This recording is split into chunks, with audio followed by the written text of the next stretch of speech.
Res je, da je v zadnjih 2 letih zaradi situacije vezana na COVID, rast ni bila takšna, kot je bilo pričakovano, ker se še vedno pričakuje, da ta rast proizvodnje strmo raste.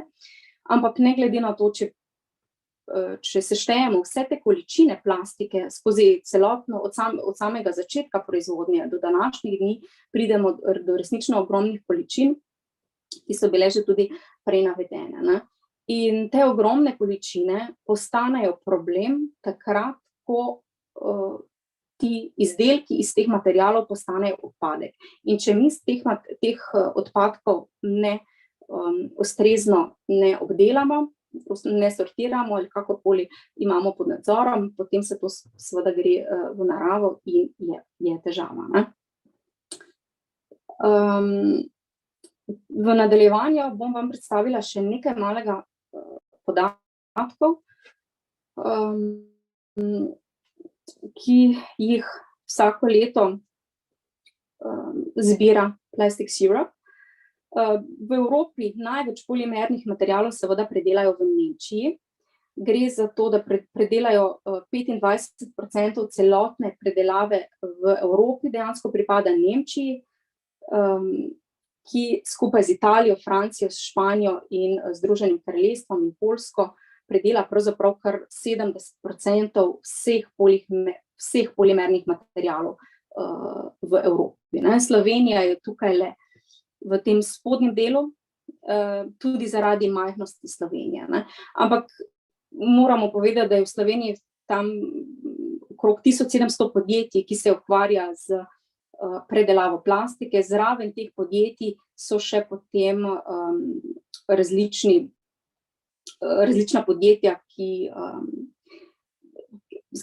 sodelujejo ali pa nudijo kakršnokoli podporo tem podjetjem ali v strojih in v teh različnih orodjih in podobnem, ne.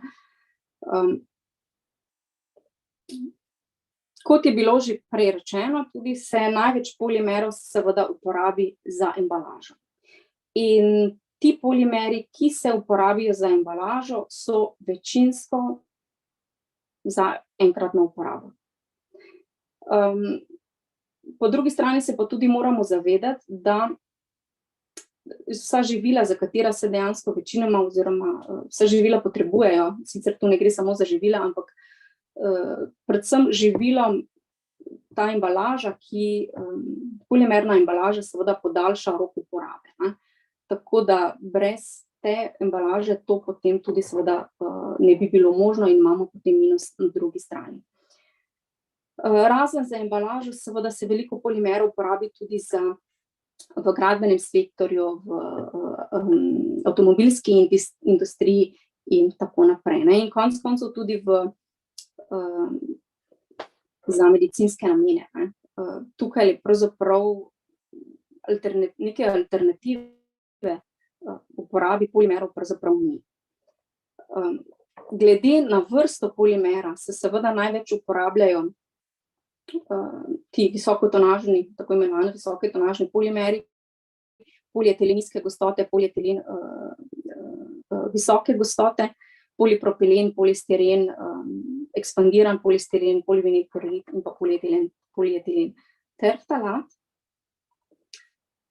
Tukaj imate potem še razporeditev, kako se ta plastika porablja po različnih segmentih, ne, se pravi polietilen in pa polipropilen ter pa polietilen terftalat, to so tisti glavni polimerni materiali, ki se uporabljajo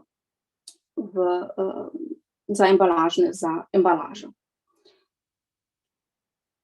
Z namenom seveda, da razumemo življenjski krog izdelkov iz polimerov in iz polimerov je seveda pomembno, da se zavedamo, da se polimeri med seboj razlikujejo in da tudi nimajo enake življenjske dobe uporabe in da so tudi načini recikliranja različnih materialov različni. Kot mislim, da je že bilo tudi prej rečeno, gre približno 25% vse plastike še vedno na deponije. tale izvoz odpadkov, se je v zadnjem letu, od leta 2016 zmanjšal, ker so te države, ki so prej sprejemale odpadke iz Evrope, so se temu odpovedali, oziroma vsaj v veliki meri. Ampak še vedno, se pravi 25% gre na deponije, 32% se reciklira in pa 42% teh plastičnih odpadkov se uporabi za energijo. Recimo v Avstriji na Dunaju imajo praktično skoraj v središču mesta sežigalnico odpadkov. In potem tukaj je še podatek, kakšen je tale delež glede na recikliranje, energijsko izrabo in odlagališče plastike na deponije v posameznih državah. Tukaj pa je zdaj predstavljeno tale kvadratek za Slovenijo. Mi tukaj nismo Estonija, ampak smo nekoliko nižje. Tukaj v tem delu je Slovenija. Približno, tako zelo okvirno, je v Sloveniji tretjinska razdelitev glede na te načine recikliranja oziroma obdelave odpadkov, bolje rečeno. Najboljše se seveda države Švica, Avstrija, Nizozemska, ki pravzaprav ne dajejo polimernih odpadkov na odlagališče, in pa te države, ki so označene v tem kvadratku, se pravi s črno obrobo, imajo že v zakonodaji navedeno, da njihovi polimerni odpadki, ki jih zberejo, ne smejo iti na odlagališče. Nekatere seveda so že to dosegle, nekatere pa bodo to dosegle v nekaj letih. Smernice Evropske unije vsekakor so, da se čim več polimernih materialov reciklira in da so ti reciklati potem tudi na voljo za nove izdelke. Trenutno se v Evropi reciklira in potem pretvori v ustrezen granulat za nove produkte nekje 4 milijone ton polimernih materialov. Sedaj sem vam prikazala, bi rekla, kar veliko enih številk, ki so bile dokaj visoke, kar se tiče uporabe polimernih materialov, pa me zanima vaše mnenje, ker večina teh materialov, ki so tukaj navedeni, je proizvedenih iz nafte. In me zanima, kakšen delež nafte se torej porabi za proizvodnjo polimerov. In vas prosim, če greste ponovno na Menti in vnesete to številko. Imamo že kar nekaj odgovorov, nekaj malega se še spreminja. Se pravi, večina vas meni, da se porabi za proizvodnjo polimerov 50% nafte. Številka 5 je pravilna, ampak brez nule. Za proizvodnjo vseh polimerov, ki so danes v uporabi, se porabi tam nekje približno 5% nafte. Vse ostalo se porabi za prevoz, oziroma se pravi kot gorivo ali pa za energijo. In pri tem seveda se potem ta nafta pretvori v CO2, ki je nam več ali manj, oziroma bom kar rekla, neviden. Vidimo ga v bistvu z določenimi aparaturami, ampak tako pa ne. Pa si bomo zdaj v nadaljevanju pogledali en video, kakšen krog lahko naredi ta kapljica nafte. Ti dve kapljici nafte izgledata enaki, vendar pa jo bosta doleteli zelo različni usodi. Prva kapljica se želi takoj pretvoriti v energijo, da bo lahko ljudem pomagala greti hiše, polniti avte in brskati po računalnikih. Zdaj jo vidite, a v naslednjem trenutku ne obstaja več, vsa njena energija je bila porabljena. No, ta kapljica ni zdržala dolgo. Njena prijateljica na drugi strani si želi postati plastika, kar jo bo naredilo precej posebno. Le 5% nafte si bo z njo delilo svetlo prihodnost, pretvorbe v plastiko. Kapljica trenutno še ne ve, kako bo pomagala ljudem, vendar možnosti je neskončno. Lahko je trdna, vzdržljiva vodovodna cev, da bodo ljudje imeli vodo v hišah.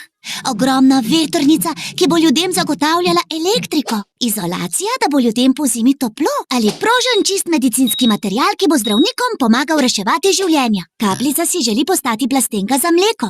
Odlična izbira. Morda se to ne sliši prav nič posebno, ampak plastenka je tako lahka, da lahko brez težav nosimo ali prevažamo več plastenk naenkrat. V primerjavi s stekleno embalažo lahko tako naložimo precej več plastenk v tovornjak. Če smo pred uporabo plastične embalaže uporabljali 2 tovornjaka, zdaj potrebujemo le še enega. Tako je zaradi plastike na cesti en tovornjak manj. Plastika je tudi zelo vzdržljiva. Plastenke se ne uničijo zlahka, zato je naše mleko v njih varno. Ta kapljica olja je imela precej zanimivo življenje. Ampak počakaj, izgleda, da se njeno potovanje še ni končalo. To plastiko lahko uporabimo še večkrat. Plastenko lahko recikliramo in jo ponovno uporabimo za izdelavo novih plastenk. Potem, ko je bila plastika nekajkrat plastenka, bo morda naslednjič postala plastična košara, v kateri bomo nosili druge plastenke. Slej ko prej bo naša reciklažna plastika dočakala konec svojega življenja kot izdelek, a to še vedno ne bo konec njene uporabnosti. Še vedno je nekje v plastiki tista prva kapljica nafte in njena energija je še vedno na voljo za uporabo. Lahko jo uporabimo kot gorivo v industriji ali za proizvodnjo elektrike. Kapljice na vse zadnje niti nismo porabili, ampak smo si jo le izposodili za nekaj časa. Stavim, da se tista prva kapljica ta trenutek počuti precej prikrajšano za zanimivo potovanje in nenavadne transformacije. Plastika je ljudem zelo pomembna. Daje tako veliko, a zahteva tako malo. Le delček kapljic nafte in malo odgovornosti. Kadar s plastiko ravnamo pravilno, s tem prihranimo vodo, energijo, denar, čas, surovine in naše okolje. Uporabi, recikliraj in ponovno uporabi. Plastika je preveč dragocena.